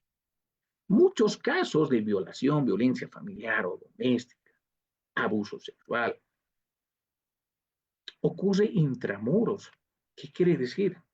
Sin la presencia de testigos, sin la presencia de cámaras, etc., sino entre 4 paredes. Solo el agresor y solo la víctima. Entonces, a partir de estos casos, ¿no? La Corte dice, entonces, no podemos esperar otra prueba testifical, documental, si la única testigo de ese hecho de violencia ha sido la víctima. Por ejemplo, les cuento el caso J versus Perú. J era una abogada, periodista, ahí en Perú, que ha sido torturada en celdas policiales. Torturada, ha sido agredida física, sexualmente, la han vejado sexualmente, una serie de violaciones a su integridad sexual, corporal. Ha iniciado el proceso en Perú, nadie le ha creído. Ha iniciado un proceso ante la Corte Interamericana de Derechos Humanos y la Corte dice, sí, es un caso intramuros. Entonces, la declaración de la víctima es prueba fundamental cuando es un caso intramuros, porque no podemos esperar otro tipo de pruebas, fotos, videos, testigos, etcétera, ¿no? A menos que la víctima diga, sí, mi agresor me ha grabado mediante su teléfono celular, no, pero esa prueba también puede desaparecer, ¿no? Entonces es muy importante la declaración de la víctima. Es prueba fundamental sobre el hecho. Miren, en otros casos, como Favela Nova, Brasilia versus Brasil, la Corte ha establecido que al analizar las declaraciones se debe considerar que corresponde a un tipo de delito que no suele ser denunciado por la víctima, por el estigma que dicha denuncia conlleva usualmente. Y este caso también es muy interesante, el caso Espinosa González versus Perú, párrafo 153. En casos donde se alegue agresión sexual, la falta de evidencia médica no disminuye la veracidad de la declaración de la presunta víctima. Muchos casos se denuncia después de 5, 7, 8, 10 años. Si denuncia después de 10 años un hecho de violación, por ejemplo, no vamos a esperar que esté con su certificado médico, porque no se va a poder determinar una agresión de hace 10 años. Más aún si la víctima ya ha tenido relaciones sexuales con sus parejas, etcétera, ¿no? Entonces, es muy importante este elemento para fundamentar también los casos que ustedes tengan, ¿no es cierto? Caso Espinosa González versus Perú, párrafo 153. Ahora bien, eso va a depender de cada caso concreto. Hay muchos casos, por ejemplo, donde la víctima denuncia el mismo día de los hechos. Dice, no, me ha violado, que no sé qué, o consumen bebidas alcohólicas. Ella va, duerme, despierta al lado del sindicato y dice, me ha violado, que no sé qué, venga, médico forense, le van a valorar. Y en el médico forense le toman muestras, ¿no? Y a partir de esas muestras, esa toma de muestras, se realiza la comparación genética, ¿no? Se realizan pruebas genéticas para determinar si hay espermatozoides, si hay antígeno prostático y si eso corresponde al agresor. Entonces va a ser muy importante para determinar. Pero si estos delitos se denuncian después de 2, 3, 5, 10, 15 años inclusive, va a ser muy difícil. Pero no se olviden, en delitos de violación, por ejemplo, ¿no? Son delitos imprescriptibles porque son delitos de lesa humanidad, artículo 111 de la Constitución Política y vinculados a lo que establece el Estatuto de Nuremberg, el Estatuto de Roma, que han catalogado a los delitos de violación como delitos de lesa humanidad reprochables ante la comunidad internacional. Así también, mire este caso, Espinosa González versus Perú, párrafo 150, dice. Igualmente, ha tenido en cuenta, o la CIDH, ¿no?, que las declaraciones brindadas por las víctimas de violencia sexual se refieren a un momento traumático de ellas, cuyo impacto puede derivar en determinadas imprecisiones a recordar. Por ello, la Corte ha advertido que las imprecisiones en declaraciones relacionadas a violencia sexual o la mención de algunos de los hechos alegados solamente en algunas de estas no significan que sean falsos o que los hechos relatados carezcan de veracidad. Entonces, ¿no?, cuán importante es la declaración de la víctima en un hecho de violencia. Como les decía, el caso J versus Perú, párrafo 323, la declaración de la víctima constituye una prueba fundamental sobre el hecho, sin perjuicio de la calificación jurídica de los hechos que se realiza ahí. La Corte considera que dicho estándar es aplicable a las agresiones sexuales en general. ¿Y cuál es el valor que le deben otorgar los juzgadores al momento de sustanciar estos delitos de contenido sexual? Sentencia Constitucional 353, quebrado 2018-S2. En la valoración de la prueba de los hechos en asuntos de violencia sexual, las declaraciones de la víctima se constituyen una prueba fundamental y en el caso de las medidas cautelares, en una prueba indiciaria esencial para la acreditación del 233.1, por cuanto prueban la existencia de elementos de convicción suficientes para sostener que el imputado es con probabilidad autor o partícipe de un hecho punible. Entonces, miren, en audiencia de medidas cautelares, por ejemplo, solo la declaración de la víctima va a servir para que el juez disponga una medida cautelar de carácter personal, incluso la detención preventiva. Eso establece estos estándares internacionales que han sido ratificados por nuestro país y que también han sido emitidos como línea jurisprudencial por el Tribunal Constitucional Plurinacional. El Auto Supremo 829, quebrado 2019, ha establecido también, el Auto Supremo, no nos olvidemos, que es el resultado de un recurso de casación en un proceso penal. La declaración de la víctima se constituye una prueba fundamental sobre el hecho, por lo que al analizar dichas declaraciones se debe tomar en cuenta que las agresiones sexuales corresponden a un tipo de delito que la víctima no suele denunciar. Las declaraciones brindadas por las víctimas de violencia se refieren a un momento traumático de ellas, cuyo impacto puede derivar en determinar imprecisiones al recordar. Y es así que existe abundante jurisprudencia que determina el valor de la declaración de las víctimas. En cuanto a la declaración de las víctimas, ya ingresando al ámbito de niños, niñas o adolescentes, dice la declaración de la víctima que conste documentalmente puede ser valorada por el tribunal en juicio, porque su comparecencia será exigible siempre que sea posible, lo que no aconteció en el caso analizado porque el Ministerio Público renunció a la testifical en juicio de la víctima, por lo que fue razonable valorar dicho elemento probatorio de forma de lo que conocemos como anticipo de prueba. Entonces, la víctima, en especial niño, niña y adolescencia, a partir de un principio de no revictimización, va a ser suficiente la declaración de la víctima que conste documentalmente. No se va a exigir que la víctima, niño, niña o adolescente, comparezca de manera obligatoria al tribunal y se someta al contrainterrogatorio. ¿No es cierto? Este principio de no revictimización se da también a partir del caso BRP-DPC versus Nicaragua. Ha sido un caso bochornoso en Nicaragua. Una niña de 4 a 5 años de edad que ha sido violentada sexualmente por su progenitor, por su padre, ¿no? Ya dentro de ese proceso penal a la víctima le han sometido a pericias médicas, revisiones médicas, incluso donde existía el juez, el secretario, el fiscal, el investigador, todo el mundo le iba a mirar a la niña. Y se han realizado 1, 2, 3 pruebas médicas. Han realizado reconstrucción, inspección de ese caso. Y a la niña le decía, y le llevaban a los lugares donde ha sido agredida sexualmente por su padre y le decían, ¿en qué posiciones te agredía tu progenitor? Le llevaban con la misma ropa. Entonces, ese caso ha sido alarmante para la Corte Interamericana de Derechos Humanos y ha declarado a Nicaragua responsable ante la comunidad internacional. Y a partir de ese caso emblemático de la Corte Interamericana, se da este principio de no revictimización en hechos de violencia, ¿no? Y este es un caso muy importante, el caso que les voy a mencionar, caso Velázquez País y otros versus Guatemala, párrafo 183. ¿Qué nos dice?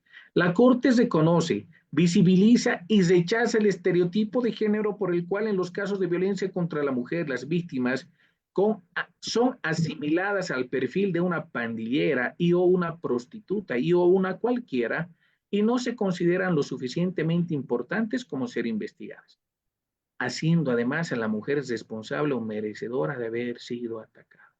Entonces rechaza este estereotipo de género. No muchas mujeres que son trabajadoras sexuales tienen ese miedo de denunciar que soy trabajadora sexual, ¿cómo voy a denunciar un hecho de violación? Y miren qué nos dice la CIDH. Rechaza este estereotipo de género. Caso mujeres víctimas de tortura sexual en Atenco versus México, párrafo 216.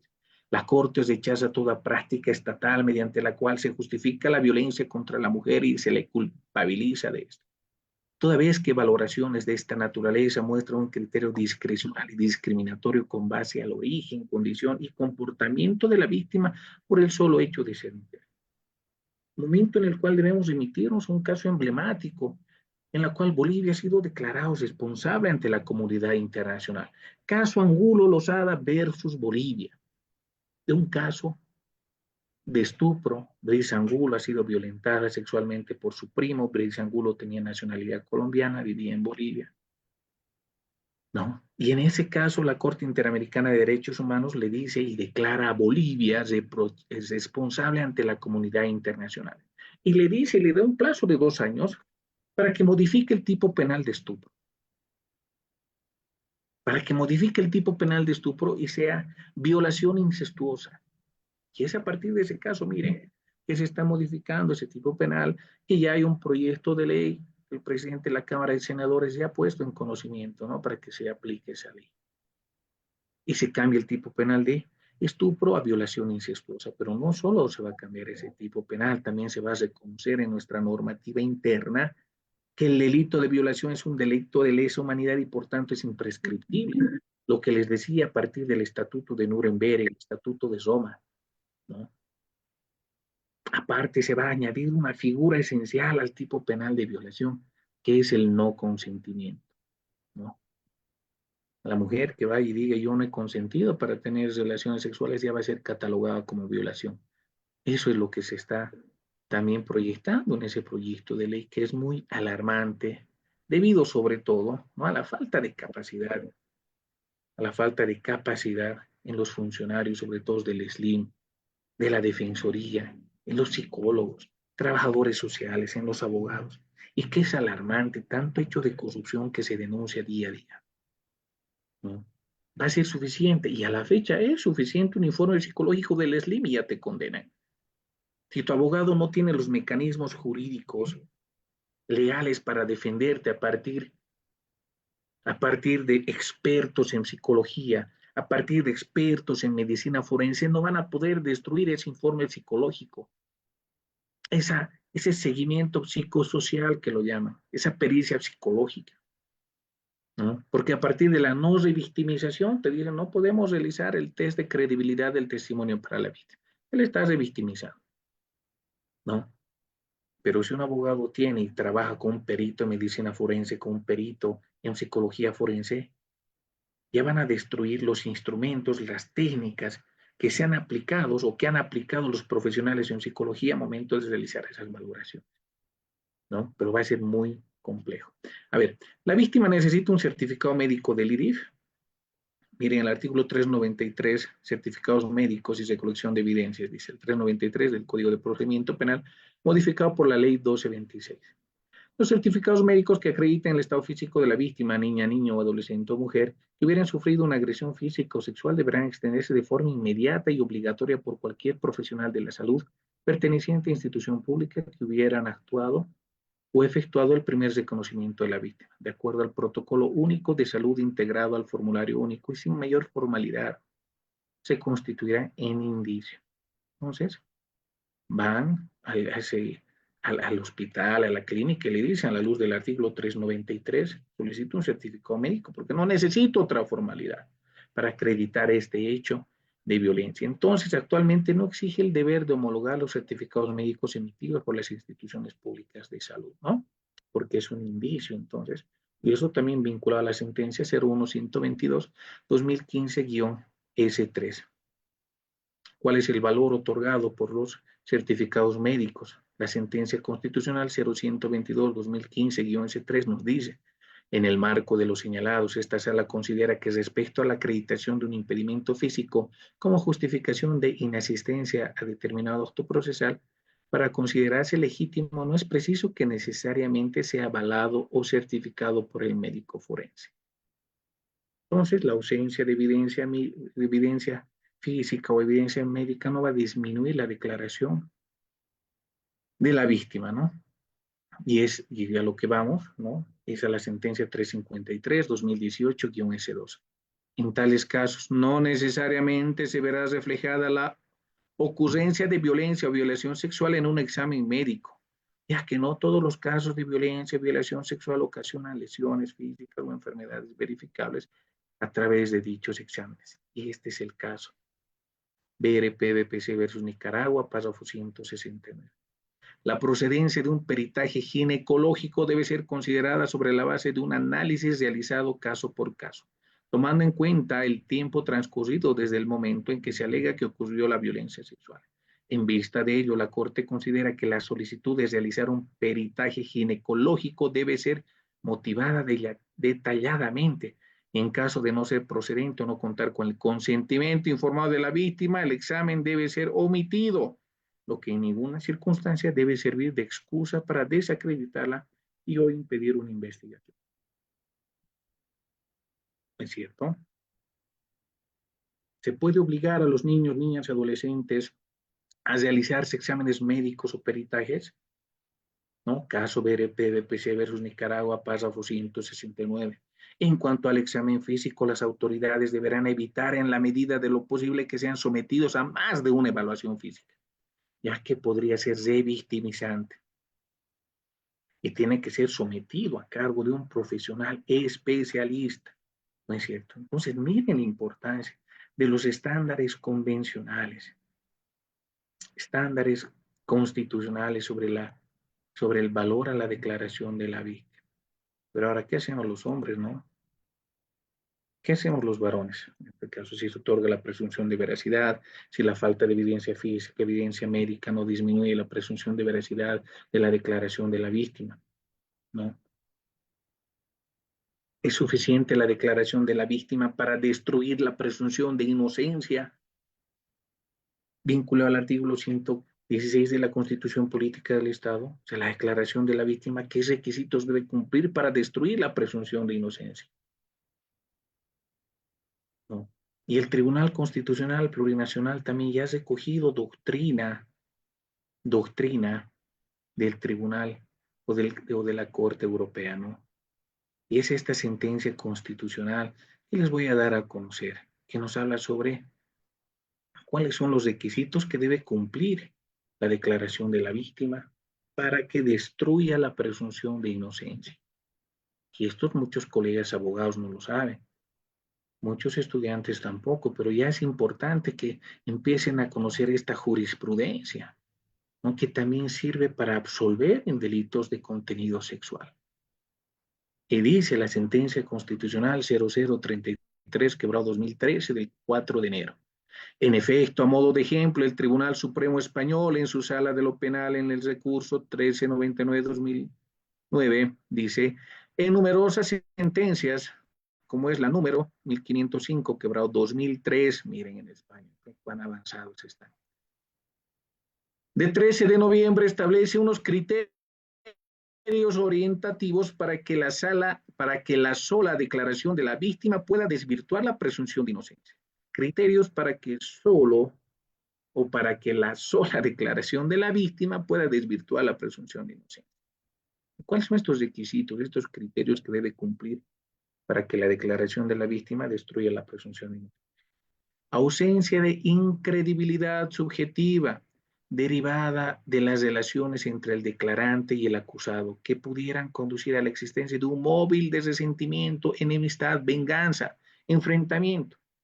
Entonces, si en un caso concreto de violación no existe un móvil que sea de venganza, de odio, o sea, que sea por ejemplo, que sea por la guardia del hijo, que sea por terreno, o sea, no hay un móvil, entonces hay una presunción de veracidad en la declaración de la víctima. Pero sí hay un móvil, ¿no? Y la defensa acredita, señor juez, la víctima que ya es mayor, 40 años, y dice que le ha violado a mi defendido, pero miren este proceso de divorcio. Se está dilatando una división y partición de $1 millón, ¿no? ¿Qué dice en su valoración psicológica? ¿Qué dice en su pericia? ¿Qué dice en su denuncia? ¿Qué dice en el proceso de familia? Hay inconsistencias. No hay una corroboración periférica. Entonces el juez dice, sí, hay un móvil. Hay la ausencia de incredibilidad subjetiva. Pero si no existe eso, presunción de veracidad en la declaración. Verosimilitud, es decir, la constatación de la concurrencia de algunas corroboraciones periféricas de carácter objetivo, que avalen lo que no es propiamente un testimonio, sino una declaración de parte en cuanto a la víctima puede personarse como parte acusadora particular. Corroboración periférica. Tiene que ser corroborado a partir de otros elementos objetivos ya para condenar y para destruir la presunción de inocencia. Para que no exista duda razonable. Para que exista suficiencia probatoria y tengan que condenar. Corroboración periférica, ¿no? Tiene que ser corroborado a partir de otros elementos. La declaración de la víctima hemos recordado que es un indicio para la medida cautelar, pero ¿será suficiente para condenar en juicio oral? Esta sentencia nos dice que tenemos que tener corroboración periférica, informe psicológico, vinculado a un certificado médico forense si está corroborado por otros elementos de prueba. Persistencia en la incriminación que debe ser prolongada en el tiempo, plural, sin ambigüedades ni contradicciones, ya que la única posibilidad de evitar la situación de indefensión del acusado que proclama su inocencia es la de permitirle que cuestione eficazmente la declaración que le incrimina. Contradicciones, ¿no? Que diga, a ver, por ejemplo, me ha violentado sexualmente en Cochabamba, luego diga que es en La Paz. Lo primero que diga que hacía en Quillacollo, luego en Sacao, o sea, contradicciones absolutas, no inconsistencias, no falta de pequeños detalles, que va a ser muy importante, ¿no?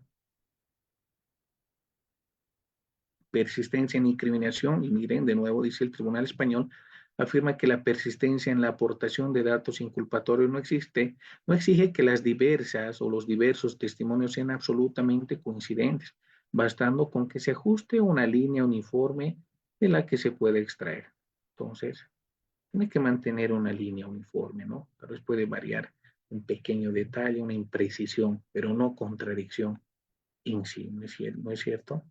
En lo referido a los verosimilitud y corroboraciones periféricas, debe entenderse que la veracidad de la declaración ha de estar avalada por algún hecho, dato, circunstancia externa, la misma, la declaración debe quedar mínimamente corroborada, reitero, corroboración periférica a partir de otros elementos de prueba. Esto ya para juicio oral.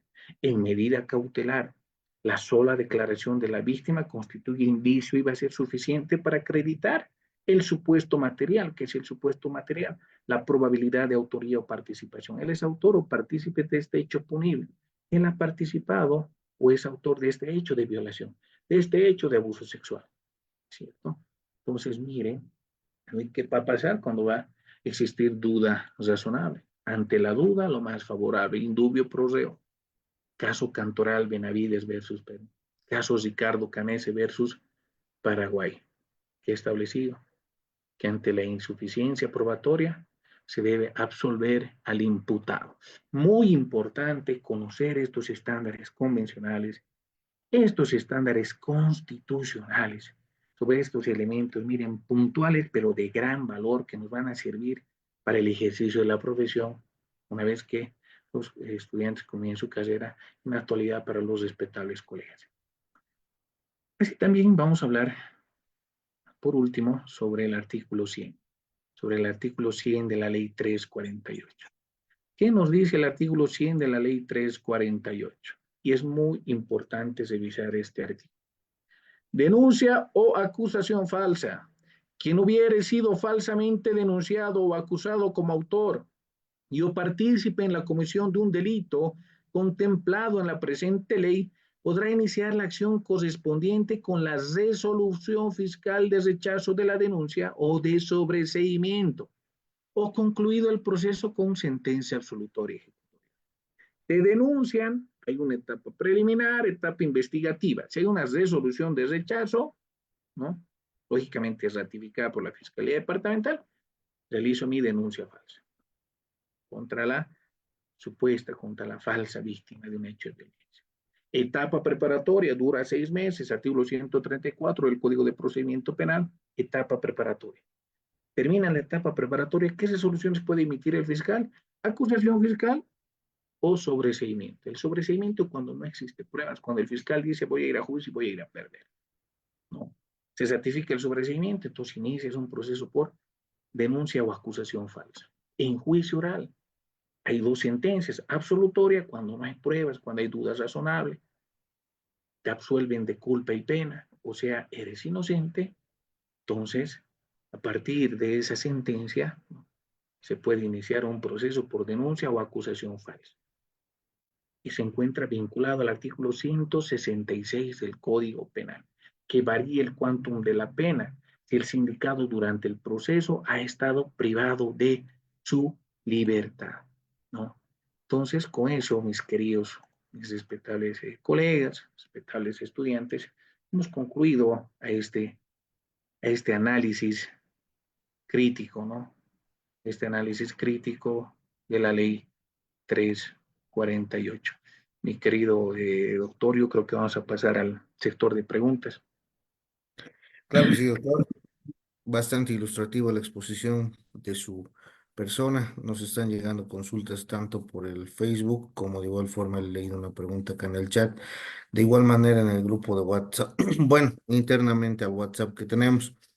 La pregunta que tenemos en el WhatsApp, estimado doctor, me indican que en un caso han extinguido la acción penal por prescripción en un caso de violencia familiar o doméstica y el mismo habían refutado, porque evidentemente en una primera instancia se había dado curso a la extinción de la acción penal por prescripción, y sin embargo, pese a haber presentado sentencias constitucionales que dicen que no prescribe la acción por violencia familiar o doméstica, El juez o la sala penal ha dado curso nuevamente y ha confirmado la resolución de primera instancia.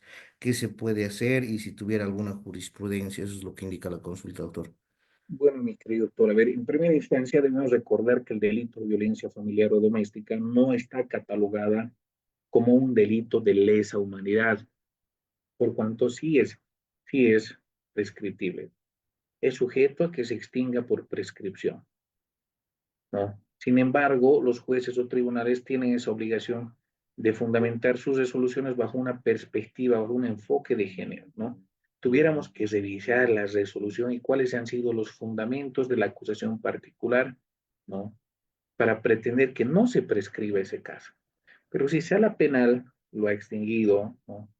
Ha ratificado la resolución recurrida, el mecanismo jurídico que puede aplicar la defensa de la acusación en este caso es plantear una acción de amparo constitucional. La acción de amparo constitucional para dejar sin efecto esa resolución de sala penal, mi querido doctor. Porque si revisamos, a ver, la Constitución Política del Estado 111 o 112 establece que los delitos de lesa humanidad no prescriben. Estatuto de Nuremberg, Estatuto de Roma establece cuáles son los delitos de lesa humanidad. Los delitos de violación, no los delitos de violencia familiar o doméstica. Entonces va a ser muy importante eso, ¿no? Eso sería mi querido doctor. Perfecto, doctor. Acá en el chat tenemos otra pregunta que dice, buenas noches, doctor. Tengo una duda. ¿Qué sucede con la mujer que hizo una denuncia falsa? ¿Se le sanciona de forma penal por su falsa denuncia? Dice. Claro que sí, como hemos comentado, ¿no? El artículo 100 de la ley 348 vinculado al artículo 176 del Código Penal. Si hay un rechazo de denuncia, si hay un sobreseimiento, si hay una sentencia absolutoria que lo declara libre de culpa y pena, es decir, inocente, a partir de esas resoluciones iniciamos un proceso penal. A ver, y va a ser muy importante revisar el artículo 176 del Código Penal que sanciona esta conducta, ¿no? De denuncia o acusación falsa. Y mire, acusación y denuncia falsa, el que a sabiendas acusare o denunciare como autor o partícipe de un delito de acción pública a una persona que no lo cometió, dando lugar a que se inicie el proceso criminal correspondiente, será sancionado con privación de libertad de 1 a 3 años. Privación de libertad de 1 a 3 años. Si como consecuencia sobreviniere la condena de la persona denunciada o acusada, la pena será de privación de 2 a 6 años, ¿no? Artículo 166 del Código Penal de...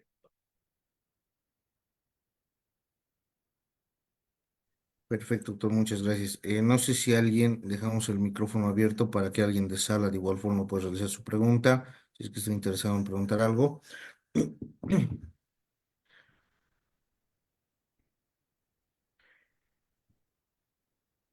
Doctor, una consulta. ¿Cómo está? Muy buenas noches. Buenas noches, doctor. Disculpe, con referencia a este tema de la descripción en materia de violencia, mujeres en este caso cuando ha habido una violencia física, evidentemente, como acaba de mencionar, dice hay prescripción, pero existen varias sentencias constitucionales en las cuales establecen, ¿no?, que no hay prescripción y pese que en este caso en particular, por ejemplo,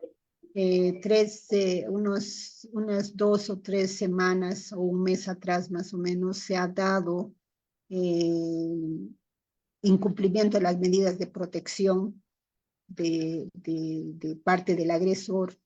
En este caso, en varias ocasiones, por ejemplo, ha dejado pasar ha sido él el que ha ido dilatando el juicio oral en este aspecto y se ha dado el incumplimiento de las medidas de protección y se le ha dado la sanción respectiva. Él ha planteado amparo, primero acción de libertad contra esa resolución, luego ha planteado amparo constitucional, ambos se han negado y ha cumplido la pena que le ha dado porque era a su familia, ¿no? Porque las medidas de protección no solamente se le da a la víctima, sino también es extensible a la familia y así lo dicen las medidas de protección y ha cumplido eso y cuando llega el juicio oral, o sea, él plantea la extinción de la acción penal por prescripción y le dan curso a eso. Entonces, en ese aspecto, por ejemplo, evidentemente la sentencia tendríamos que revisarla, como dice usted, pero en la sala, por ejemplo, en algunas salas, de acuerdo a los vocales, dice que los delitos de violencia no prescriben, o sea, más que todo cuando es de violencia física, porque atenta contra la vida, ¿verdad? Entonces, el único recurso evidente, si fuera el caso, ¿no? Podría plantearse el amparo constitucional argumentando inclusive esto de lo que ha sido reciente el incumplimiento de la medida de protección, porque en 2 veces que se le ha declarado rebelde, pese que los certificados se ha hecho notar que los certificados médicos han sido obtenidos, por decir, con muñeca, como se dice, que él estaba mal y todo eso, y lo iba dilatando, dilatando, dilatando, y pese a que han refutado esos certificados médicos, pues no ha dado curso a eso. Bueno, a ver, doctora, va a ser muy importante, por ejemplo, si usted ha hecho notar, a ver, el Instituto de la Prescripción se encuentra vinculado al artículo 29, 30, 31 y 32 del Código de Procedimiento Penal, ¿no? Uno de los requisitos primordiales es la declaratoria de rebeldía. Entonces, si usted, doctora, ha hecho notar al juez que ese certificado médico forense es falso, ¿no? Entonces tendría que solicitar la declaratoria de rebeldía para que interrumpa el término de la prescripción, ¿no? Pero si el juez decía no, no al lugar, mediante un decreto, etcétera, entonces lo que procedía era la acción de amparo constitucional de manera directa contra ese decreto, para que a partir de la declaratoria de rebeldía se interrumpa el término de la prescripción, ¿no? Y a partir de ese elemento le dé a usted más elementos para qué, para refutar los fundamentos de la extensión de la acción penal por prescripción, ¿no? Como le digo, los delitos de lesa humanidad son los de violación, trata y tráfico, infanticidio, feminicidio, pero los delitos de violencia familiar o doméstica no están catalogados como delitos de lesa humanidad. Si me escribe el interno, doctora, le voy a facilitar el protocolo de juzgamiento penal con enfoque de derechos humanos. En ese protocolo hay bastante jurisprudencia que le va a ayudar a usted incluso sobre el Instituto de la Prescripción, pero para que aplique el enfoque de género, ¿no? Que si bien prescribe, hay una serie de requisitos que se debe cumplir más allá del tenor literal del artículo 29, 30, 31 y 32 del Código de Procedimiento Penal, ¿no? Si gusta también, doctor, yo le puedo pasar ese protocolo para que los facilite a todos los participantes de este curso, ¿no es cierto?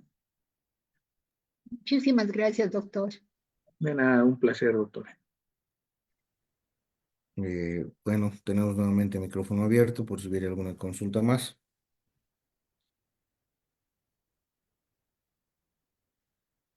Bueno, querido doctor, creo que ya no tenemos más consultas. Agradecido siempre por su ponencia, como siempre usted apoyándonos mutuamente. Muchísimas gracias, doctor.